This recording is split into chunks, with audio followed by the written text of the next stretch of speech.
Alright, isang mapagpalang araw sa inyong lahat. Meron tayong isang reaction video dito kay Karob Trip at PHNUS Maritime Cooperation sa West Philippine Sea. Malakas na alyansa AFP Westcon at naging matagumpay ang maritime cooperation activity sa gitna ng pagitan ng Pilipinas at Estados Unidos sa West Philippine Sea. Ito ay sa kabila ng sinigawang shadowing ng China sa mga barko ng Pilipinas. Ayan, kaya tayo inano ng China, dapat humingi tayo ng alyansa ng tulong dito sa US. At kawawa ang Pilipinas. At maraming salamat sa inyong lahat. At don't forget to subscribe this channel, Pinas.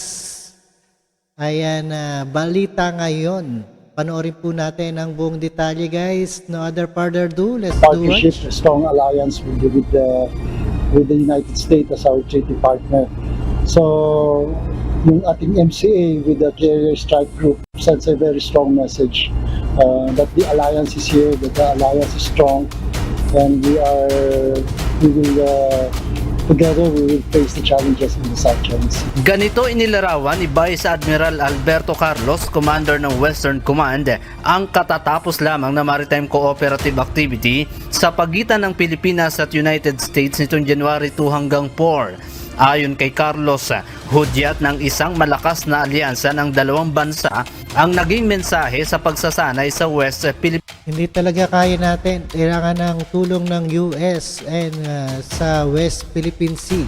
Malakas na alyansa ang kailangan. Sea. Nagpakitang gilas ang Estados Unidos sa pamamagitan ng pagpapalipad ng mga fighter jets sa malawak na karagatan. Nagsagawa rin ng cross-deck exercise ang mga barko ng Pilipinas at barko ng US. Nagpakita rin ang malaking barko ng USS Carl Vinson Aircraft Carrier sa barko ng Pilipinas.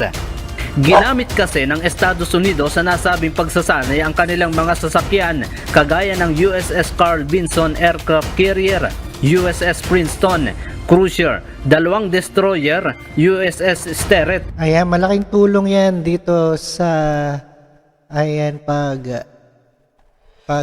training sa ating maritime at dito sa West Philippine Sea.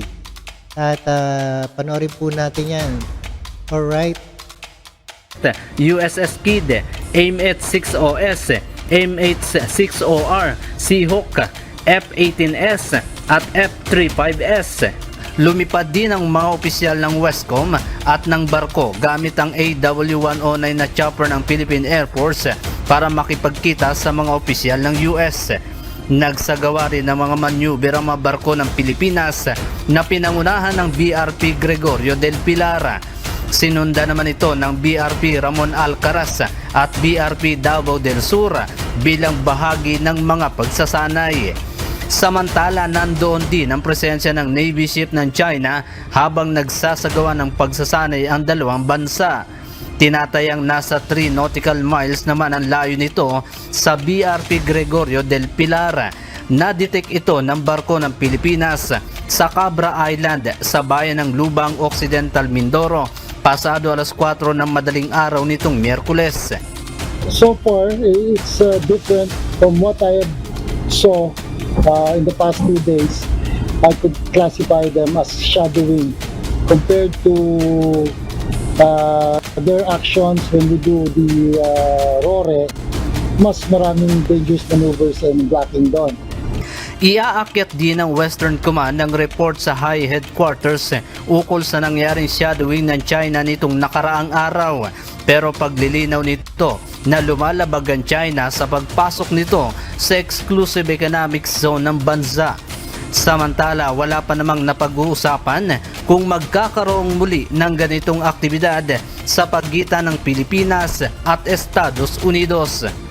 Makailang beses nagsagawa ng maneuver itong warship ng China dito nga sa barko ng Pilipinas, pero nung nagpalipad na ng fighter jet itong US, saka lamang humiwalay itong barko ng China dito sa ating sinasakyang BRP Gregorio del Pilar ng Armed Forces of the Philippines.